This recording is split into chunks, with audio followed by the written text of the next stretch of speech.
So there is a picture that I posted on Facebook. If you follow the Facebook page, you would have seen it. This picture here is something that happened last year. There was a game, there was a soccer game, and the Sundowns was playing a team from Tunisia or something like that. And after Sundowns won, there was a brawl that started between the fans of Sundowns and the fans of Tunisia. And one of these people, when they were in this brawl, tried to cross over. There was even video where you see it happening, and you could see he starts and he fails. He starts failing right there. If you go a little bit back, you see this brawl. This is the Tunisian fans. This side, these are the South African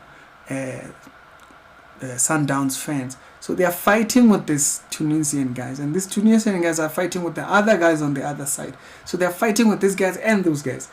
And so they start jumping this thing, and this is a very long thingy. If a person fell here, they might die. There was even pictures which show how big that drop was. And so this man miscalculated here, and he thought he could thingy, and he starts failing.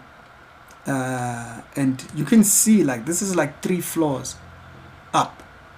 This man fell, he would have been in danger, like really terribly. So a Sundowns fan, during the brawl, his Tunisia friends completely forgot about it. They were not looking at him. And a Sundowns fan was the one that went to help him. Look at them. The Tunisian guys, they're crossing. You can see how far the drop was. Thank God there was a lot of videos that actually show you how far this man would have fallen and how badly he would have gotten hurt had he fallen from that. And you could see that's like 3, 4, 5 floors almost, actually. And the Sundowns guys go to him and try to help him. And look at the other guys from the same team with him. They're just crossing this guy. And it was actually an opposition team who went to help him. You see how high it was. This was multiple angles. And finally, the Sundowns guy manages to help him grip and pull him and rescued him from that fall. That was crazy. You know, I remember when this happened, I wanted to make a video about it and stuff like that and stuff like that. And I think I only remembered it now because I think the guys actually met very recently. And you see them right there. Just in that moment, and my caption here, it's this is the center of it here. This is the center of what I really want to talk about. You see, in the caption, I captioned the post. You know, 1 year later, after a Sundowns fan saved a thing, the 2 clubs were at a fight, right? The Tunisian fans were so occupied fighting and running around and doing what, and didn't see them. One of their mates was falling. And I then mentioned, don't allow what the world fights blind your good towards others. God bless you. You see, if in the midst of what your church is fighting and all these things, you forget the discipleship role, your discipleship role, you can end up in a position where the salt part of you being a disciple never comes through. Yeah, that can completely die. Can you imagine? As a matter of fact, I remember seeing the first interview, which is the one I wanted to react to at first, last year when I saw it, where he explained that when the guy saw him get there, he says the guy was so scared because it was so slippery then. He said the guy was so scared, the guy thought he was there to actually throw him off. That's crazy. The guy was so afraid. He was like, please don't let the fight that they are fighting take my life, you know. I hope you are here to help me, kind of a thing. You know, don't let it be that this is what takes my life and so forth. And so that video was very interesting to me for that. So I wanted to talk about it with you guys because I thought it was very, very interesting from that perspective or otherwise. First off, being from the interview that he did with the SABC, where they thinking. I want you to hear something here. Now, Siboniso Masango, a Sundowns supporter, risked his own safety to save a Tunisian fan. Now, this morning, we're joined by Siboniso himself to talk about this episode. Siboniso, a very good morning to you. Thanks for joining us. Welcome. Morning, Superior. Thank you for having me. Good to have you, man. First of all, let's start with the match. I mean, it was an odd kickoff, and you're one of the thousands of supporters who made their way to the Loftus Versfeld Stadium to support Mamelodi Sundowns. How was the game? And just take us through the feeling of victory. Brilliant. Quite amazing. They talk about soccer and stuff, and then later on they then do get into the incident, right? Ledge. And what really prompted you to jump into action and help him? Was it just instinct, or, I mean, was it close proximity to where he was? In that moment, I can't really tell you what went through my mind. It was just probably adrenaline and instinct in that moment. I think everybody else was just there, just stunned with shock. And I was just, I guess... And there's that. You see that point? Sometimes when things go wrong, people wonder, why didn't people help? There's people who are not used to reacting. They're not. It's something you have to train yourself out of. Shock. If you've heard me talking about why I joined Airsoft, of course I like the sport, but you'll remember I mentioned this point. Shock. Many people get taken with shock, and shock strikes your system to not react. And so you have no reaction. And it creates a problem.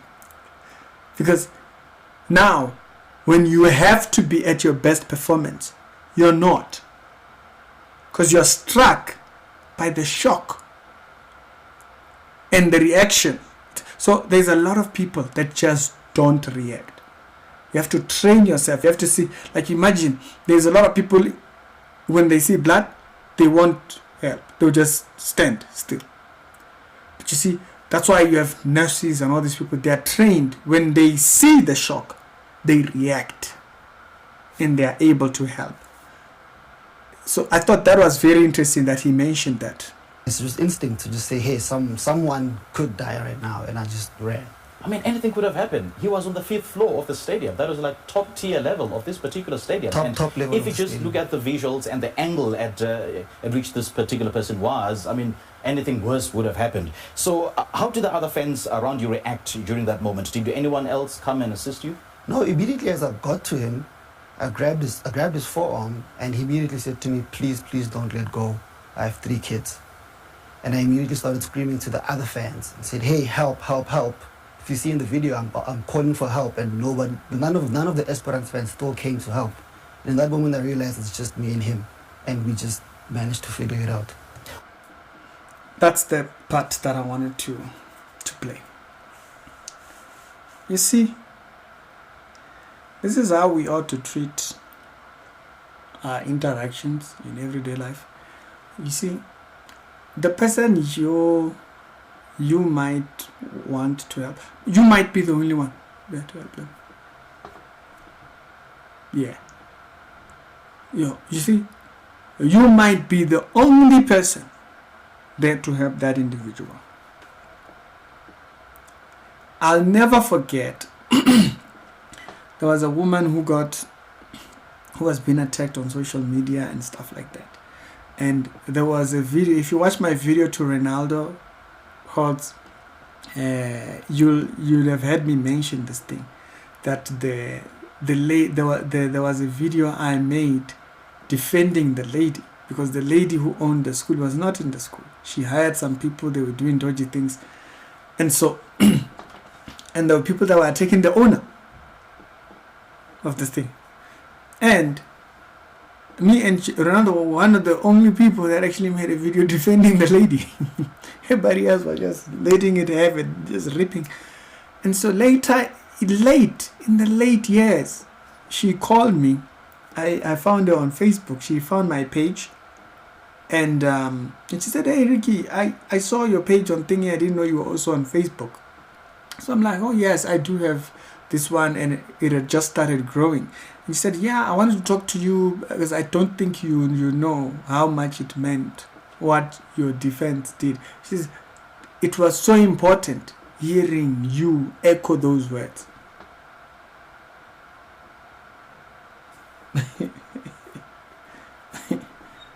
She didn't do anything wrong. She was being attacked by all these people that portray themselves as it was even people and some of these black racist people who, when the idea of black people can't be racist, it was very popular. It was very ridiculous, silly things.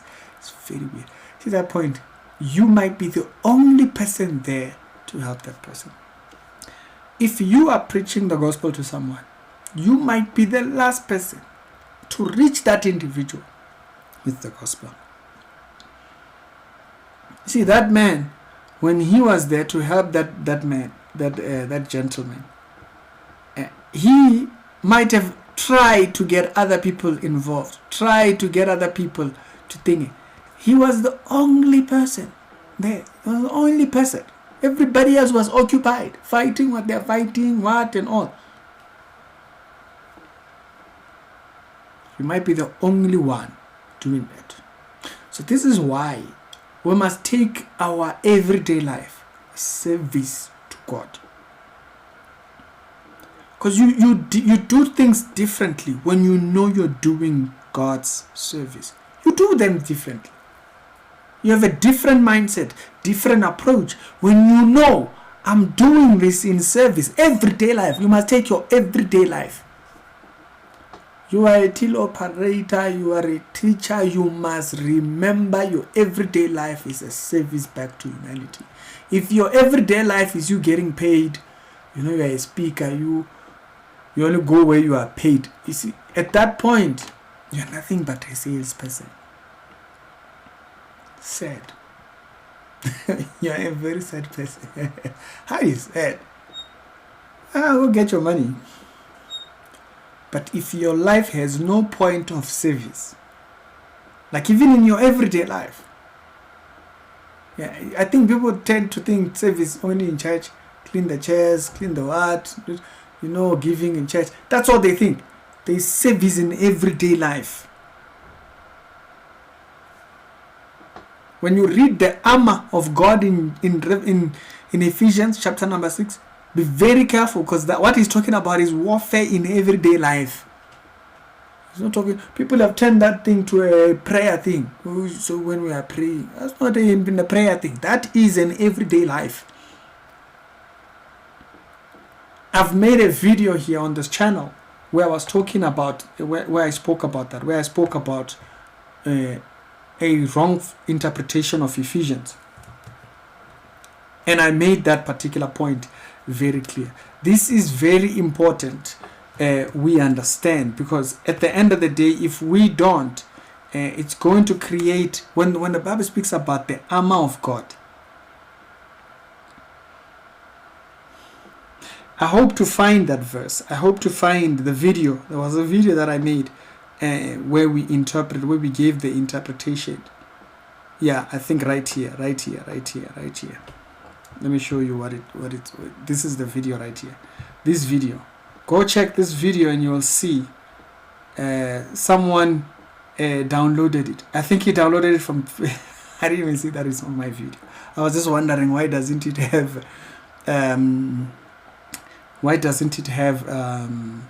a thumbnail.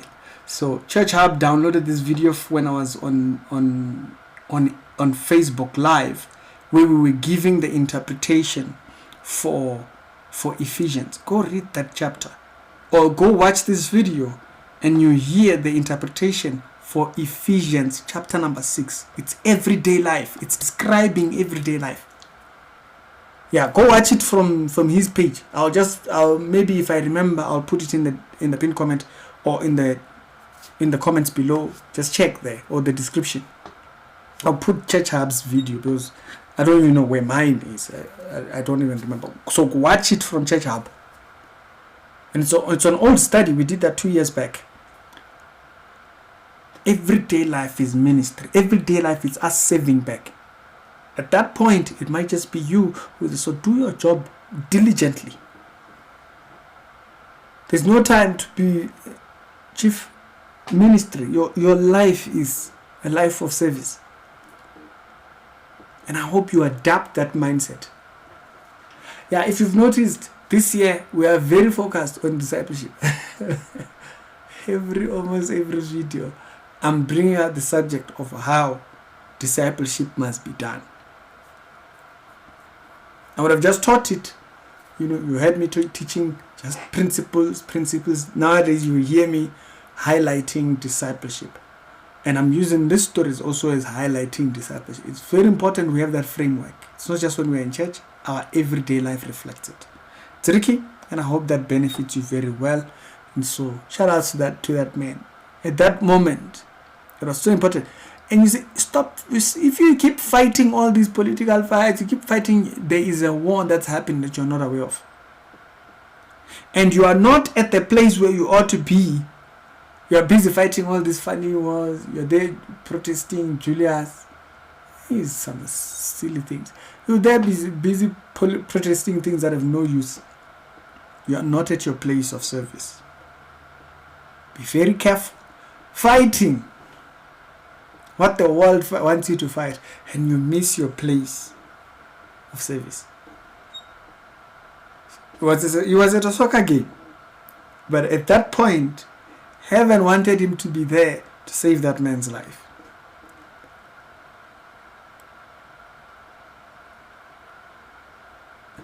Be very clear. It's Ricky, we're done.